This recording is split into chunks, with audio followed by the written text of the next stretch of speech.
Good morning, and good morning, Suzanne. How are you? I'm fine. Good morning, Matt. Thank you for being with me this morning. We are here at beautiful Riverside Park in Vero Beach, and what a beautiful place to tape this morning. We're here this morning to do a couple things. One is to talk about an organization that is very near and dear to my heart and near and dear to Suzanne's heart, and that is Hibiscus Children's Center. 2020 is the 35th anniversary of the incorporation of Hibiscus Children's Center. This agency has sheltered and provided care to 3,000 children over the 35 years of its existence, and so we are trying to hold special celebrations. During a time when you can't hold special celebrations, we are at least trying to hold virtual celebrations to highlight the fact that the organization has been around 35 years and is still providing 24/7 care to abused, neglected, and abandoned kids. With us today we have a very special guest, Suzanne Bertman. And I don't want to spend too much time talking about Suzanne because she is a very modest person. Matter of fact, she asked me not to spend much time talking about her. But I want to a little bit today because we chose Suzanne because she is so well respected in the Indian River County Guild by her peers. I think, Suzanne, you have been with the Guild for at least 20 years. 20 years. Is that right? Yeah. Okay, 20 years. So that's a long time. A lot of effort has been given by Suzanne to the Guild.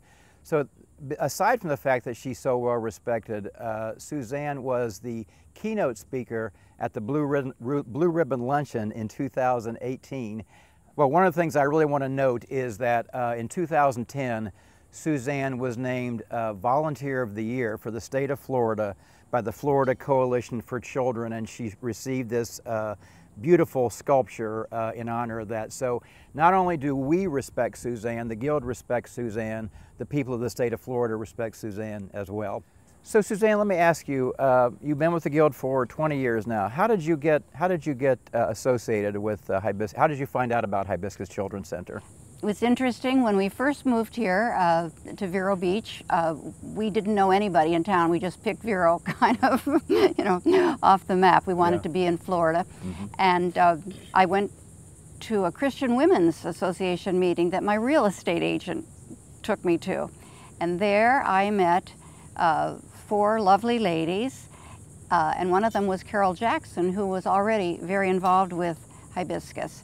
And the others were new like me to town and to Hibiscus. And she suggested we, come to Hibiscus, that was a great organization. And honestly, I had thought I probably might work with hospice, which I had done before in the past, or do some reading programs with kids. But we all went to our first Hibiscus meeting, and I can tell you that Adrienne Falzone, Maya Peterson, who is now deceased just last year, Fran Gilson, who is still a very important volunteer, became my closest friends. We humbly called ourselves the Fabulous Four, and besides going to Hibiscus things and volunteering for all kinds of events, we did a lot of other social things together, took trips together, had a wonderful time. So, friendship. I mean, the friendships one makes in the Guild are extremely important to me. Yeah. My best friends have come from there. But I have to say, I didn't know much about abused and neglected children. I mean, I grew up in a large family, a poor family, but I had a mother and a father and good siblings and a Christian upbringing, and I know it was hard for my mom and dad, but I always had a roof over my head and food on the table, and at my age I realized that was probably difficult for them sometimes, but that was my growing up experience. Yeah.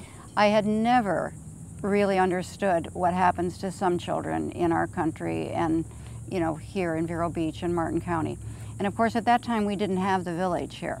Right. But the more I learned, the more my heart went out to what happens to kids that get abused. And so, I mean, it became a heart thing. I just wanted to help in whatever way I could. And oddly, it was fun to help. The Guild's job was to raise money to help the kids, to do some of the things that the state funding didn't provide. And so, it sounds odd, but we had fun helping these children that needed help. Yeah. And so I became more and more involved, and I had the honor of being president of the Guild for a couple of years, and then I got on the foundation board when we still had that structure. And so I was in Martin County a lot. and got to know a lot of people. I mean, we just had our Center for Children in Martin County, but we were knowing we needed a bigger space, and that we had plans, and we were given some land by the Hensicks. I mean, it was a beautiful gift, and I was at the village. Yeah, for the village, and I was at the groundbreaking ceremony, and it was, I mean, it was just so thrilling. And rather exciting too, because a huge Florida thunderstorm was on its way that afternoon, and we were just, and it was outside, of course. We were just praying that it wouldn't rain, and it didn't. It didn't so rain. The village came about, and you know from what you know about Hibiscus how generous people were to Toby Hill to build the village at practically cost, and people giving houses and benches and furniture and everything we needed. And so the village began, and then we had transitions where we now thought best to have our teenagers up at the village and our young children down in Stewart, or Jensen Beach, which has worked out really well. But, so I work mainly, of course, in Vero with the teenagers, and of course that breaks my heart even more in some ways, because young children that get abused, I think if we get them soon enough and can work with them in the way that we do, many of them can recover and get placed either back with their families or in good situations. But teenagers who have been shuffled around their whole life, it's a tough go for them. It is. And so I remember taking this 13-year-old girl school shopping. At that point, the Guild people could do that. And she, well, of course, it was kind of funny. The girls all want to buy skirts that are a little too short, or, things that aren't really appropriate, and we'd been instructed on what they could or could not do. But the thing that struck me that day, and we never asked questions about their background. I mean, that was not the right thing to do, and we all knew it. But she just said, oh, I've been in 13 different placements, and my mom's in jail, and, I don't really care about all this, and I don't care about school. But I could see how excited she was to actually buy school clothes, and I thought to myself, you're acting like you don't care at all, but I know you care. I mean, it just came through so loud and clear to me that they can act as tough as they want, but they have hearts. And it just, that kind of thing got to me. And I remember another Christmas when the day before Christmas, we try always to give our Hibiscus kids great Christmases and birthdays and things that maybe they've never experienced. And a little girl came to us, I maybe shouldn't even say this, but with cigarette burns all over her 2-year-old body, and we were buying a nice dress for her. And I thought, how can parents do this kind of thing to their children? And so over the years, I mean, I could tell you many stories like that, of things that just made me more and more committed that we needed to help them. And what I love about the Guild in particular is that we do some of the things that others might say, come on, you're giving them food and, 3 meals a day and a house. Do they really need a great pair of sneakers? Do they really need a nice iPad? And I will say to my fellow Guild friends, or anyone, that I'll say, you gave those things to your children. Why would you want to deny that to a child who not only isn't like your child with a wonderful background, but had so many problems? I never resented for 1 minute anything special we did for our children. So it's not just the Guild women that are amazing, Matt. I mean, it's everybody. And one person in particular that I admire is Jack Price. He has been our maintenance man for years, and he and I got to know each other because I was on a committee to help, buy new sofas and things that we, and not new, we go to Habitat and find things, but, replace furniture that gets broken. And I said, Jack, how do you do it? These kids are breaking windows and they're mad, and they put their hand through the wallboard, and he just smiled, I mean, he's been there forever. And Donna Clements, and of course a long list of fabulous Guild special events coordinators that I've been very, very close to, and actually remain close to, the very first one to this day as Facebook friends. I mean, the Guild women are wonderful, but we're not there 24/7 like the staff is. So one of the things I always try to explain in the community, if people say, well, in the summer you take these kids on all kinds of great field trips, and you do all kinds of wonderful summer camps, and I say, but that's what you did for your children. Why would you ever begrudge that to these kids who don't have a normal life by any stretch of the imagination. And, you know, so I'm a real advocate that whatever the Guild can do, whether it's to buy a class ring for a girl who wants that, or, you know, just something special that they need, that I think it's wonderful that we do it, and I'm pleased to do it. And I really believe that I have always gotten more out of Hibiscus than I've ever been able to give to them.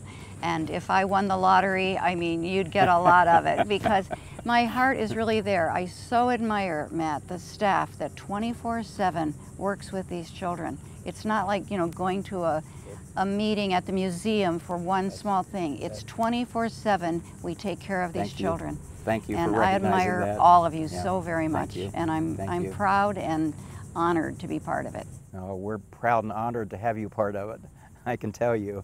So those were wonderful stories, Suzanne. I don't think we can top that. But in the last 20 years, what changes have you seen, either good or bad, that you've seen with child welfare or Hibiscus? One of the things that worries me is that the state thinks it's a good idea that all children should, you know, that it would be better for them to be in foster care than to ever be in a residential home. Mm-hmm. And I don't think that's always true. Okay. I mean, I think that we cannot totally give up residential care, that, that we have a problem sometimes finding good foster families, and that the unity that we have at a place like our center, where, you know, we have the Career Pathways program and culinary training and all kinds of good activities where kids, even if they're not good, might learn something from somebody who is behaving properly, you know. Right. I think that's invaluable. So that bothers me that there is a push sometimes not to have residential facilities, because of course they're more expensive. I understand that. Other changes I've seen, of course, is our own change, where we thought it was best to have the young children separate from the adult children. And at first I didn't like that idea. I didn't like to see a family of 4 split up, but it really did work for the best.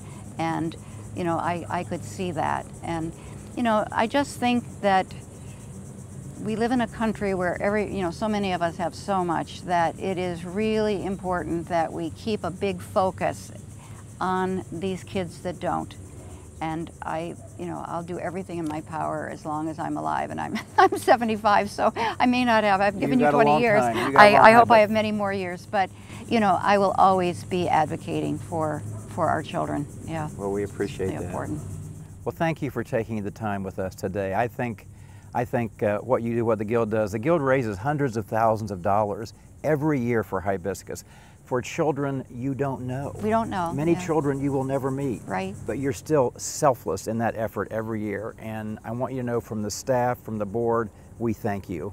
We never take you for granted. We thank you. Oh, you're more than welcome, and we thank you, because we know, I mean, we're smart. We know we're not going to save every single child there, but what we're doing is going to save many of them and put them on a career path that will change their lives, and that's what we're trying to do.